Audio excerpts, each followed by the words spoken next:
Finally সেই দিনটা চলেই আসলো। আজ হচ্ছে 11ই এপ্রিল, আমাদের ঘুরতে যাওয়ার দিন। আমাদের ট্রেন ছিল হাওড়া থেকে 6টা করে কামরূপ কামাখ্যা এক্সপ্রেস।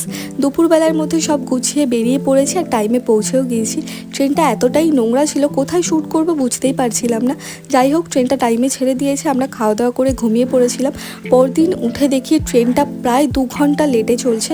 5:30টার মধ্যে আমাদের এনজেপি পৌঁছে যাওয়ার কথা, সেখানে 7টা বেজে গেছে। যাই হোক, এখন আমরা যাব, ফ্রেশ হব, তারপর আমরা যাব ব্রেকফাস্ট করতে। লাস্ট টাইম আমরা এখান থেকে ব্রেকফাস্ট করেছিলাম, এবারও এখান থেকেই খাবো, কারণ এখানে খাবারটা ভীষণ ভালো। তারপর আমাদের গাড়ি ছাড়লো আর আমরা এনজয় করতে করতে যাচ্ছি দার্জিলিংয়ের উদ্দেশ্যে। আর রাস্তাটা দেখো ভীষণ সুন্দর, আমরা প্রচুর জোরে গান চালিয়েছিলাম, ভীষণ মজা করছিলাম আর যাচ্ছিলাম আমাদের প্রথম ভিউ পয়েন্টের উদ্দেশ্যে। আমাদের ফার্স্ট ভিউ পয়েন্ট ছিল মিরিক টি গার্ডেন। এখানে এসে আমরা সবাই ভীষণ মজা করেছি, অনেক ছবি ভিডিও সব কিছু তুলেছি। বাকিটা আসছে কিন্তু নেক্সট পার্টে। বাকিটা দেখতে হলে এখনই চ্যানেলটা অবশ্যই সাবস্ক্রাইব করে নিও।